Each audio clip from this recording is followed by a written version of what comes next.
शब्दाचं आपण मिनिंग इंग्रजीमध्ये मिनिंग आणि त्याचे आपण वाक्य बनवणार आहोत. बरोबर. वाक्य म्हणजे काय तर दिलेला शब्द आहे तो आपल्याला वाक्यामध्ये उपयोग करायचा आहे. प्लस शब्दांच्या जाती म्हणजे काय सांगणार तुम्ही लोक ते नाम आहे नाही नाम आहे का विशेषण आहे की सर्वनाम आहे की क्रियापद आहे ते सांगू बरोबर ना. तर आता आपण गिर्यारोहणाचा अनुभव या धड्याच्या शब्दांचा आपण करणार आहोत. तर पहिला शब्द हे बघा ना तुमचे कॉलम केलेले आहे तुम्हाला ग्रुपमध्ये डिवाइड केलेलं आहे जसं काही group A group B group C आणि ग्रुप डी. ठीक आहे. तर त्यानुसार मी प्रत्येक ग्रुप वाईज तुम्हाला काही शब्द विचारेल त्या शब्दांचे तुम्ही मराठीमध्ये अर्थ आणि इंग्रजीमध्ये अर्थ आणि शब्दांचं तुम्ही काय सांगणार काइंड म्हणजे काय शब्दांच्या जाती आणि त्याचं एक वाक्य सांगणार बरोबर. तर मी आता ग्रुप ए ला एक प्रश्न विचारेन. तर मी एक शब्द समजा दिला तुम्हाला गिर्यारोहण. तर गिर्यारोहण या शब्दाचा अर्थ काय आहे कोणाला येतं. गिर्यारोहण या शब्दाचा अर्थ काय आहे फातिमा. Very good. मग त्याला आपण इंग्रजीमध्ये काय बोलतो व्हेरी गुड. मग त्या शब्दाची जात काय गिर्यारोहण हा शब्द कुठल्या जातीचा आहे नाम आहे की सर्वनाम आहे की विशेषण आहे की क्रियापद आहे नाम आहे. तर गिर्यारोहण हा शब्द तुम्ही सेंटेन्समध्ये वापरून सांगू शकता. तुम्ही एखादं वाक्य सांगू शकता गिर्यारोहण हा शब्द वापरायचा आहे तुम्हाला त्या वाक्यामध्ये आणि ते वाक्य तुम्हाला सांगायचं आहे. कोणाला येईल तुमच्या ग्रुपमध्ये सांगता कोणी सांगितलं तरी चालेल. बसाने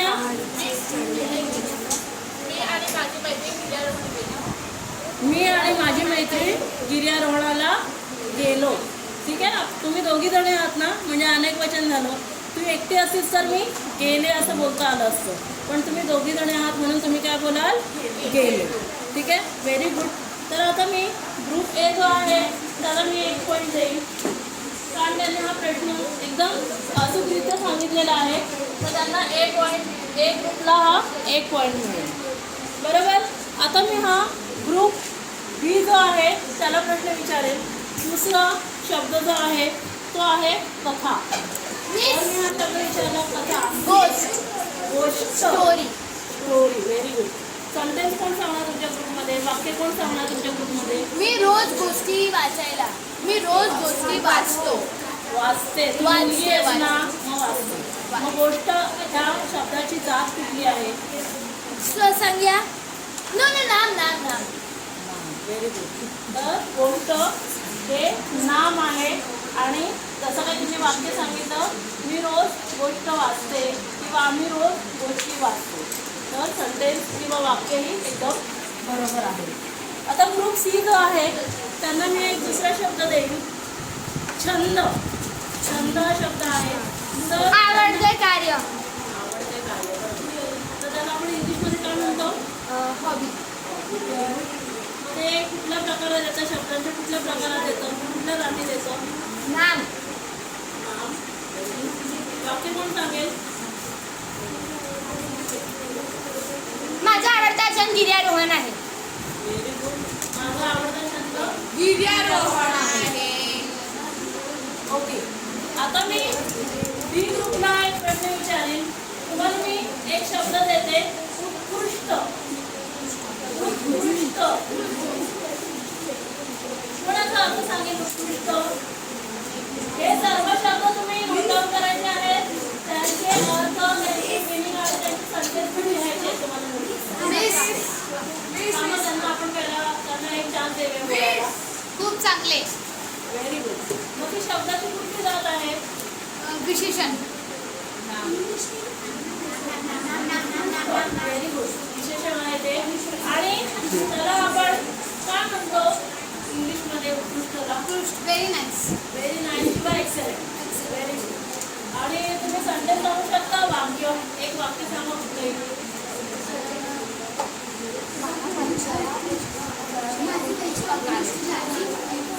मी उत्कृष्ट मला परीक्षात उत्कृष्ट अंक आले.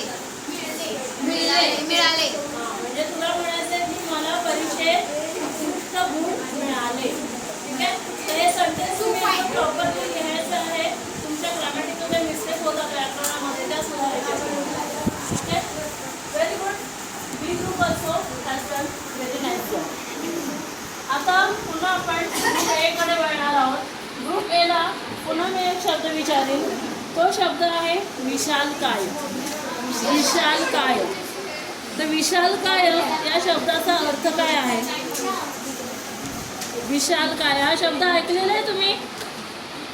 विशालकाय हा शब्द ऐकला का तुम्ही?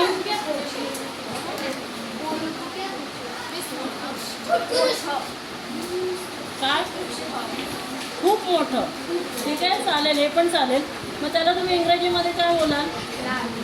लार्ज, व्हेरी ह्यूज असं बोलता. ठीक आहे. वाक्याचा प्रकार कुठला आहे हा? विशेषण. Okay, very good. मग आता वाक्य कसं काय बनवणार तुम्ही? तसं वाक्य बनवा. त्याचं एक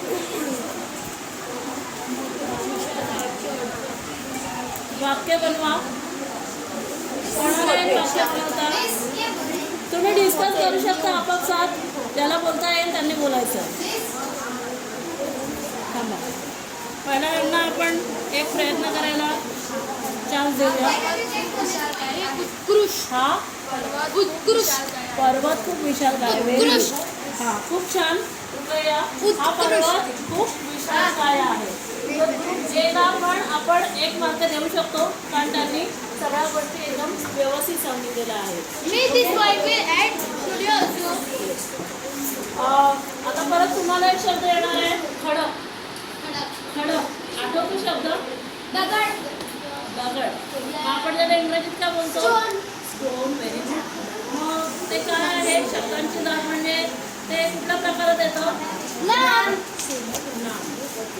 आता तुम्ही एखादं वाक्य बनवून दाखवा.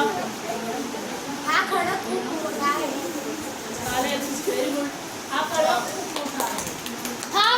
हा खडक खूप विशालकायक होते. काय आहे? कायक आहे. कायक नाही म्हणाल त्याला, काय. काय. Very good. येस. आता ग्रुप सी कडे येते मी. ग्रुप सी तुम्ही मला सांगणार आहात भूस्खलन. भूस्खलन या शब्दाचा अर्थ काय? लँडस्केप. Landscape in Marathi. मराठीमध्ये काय येतं? जमीन नसणे. जमीन नसणे. Very good. जमीन नसणे. मग तुम्ही त्याचं सेंटेन्स कसं काय बनवणार? आज आमच्या शहरात भूस्खलन. शहरात? आज आमच्या शहरात भूस्खलन झाले. आपल्या शहरात भूस्खलन झाले. चालेल. चालेल. चला.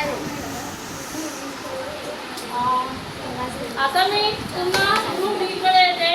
ग्रुप डी तुम्ही मला सांगणार आहात मंदिर या शब्दाचा. मंदिर.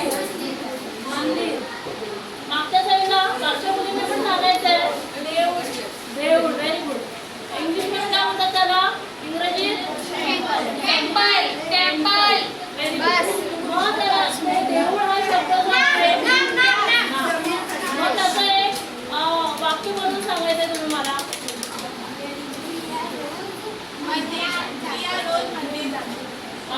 रिया रोज मंदिरात जातो. नाही, रिया मुलगी आहे ना, मग रिया रोज मंदिरात जाते. Very good. तर ग्रुप डी ला पण आपण 1 मार्क देऊ शकतो. अशा प्रकारे आज मला तर सगळ्यांनीच चांगली रिव्हिजन केलेली आहे या धड्याची आणि त्याच्यामुळे तुम्हाला हे शब्द सांगता आलेले आहेत.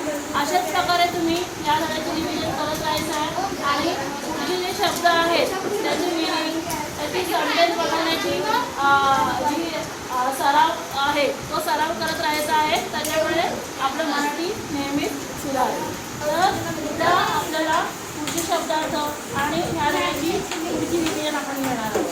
ओके.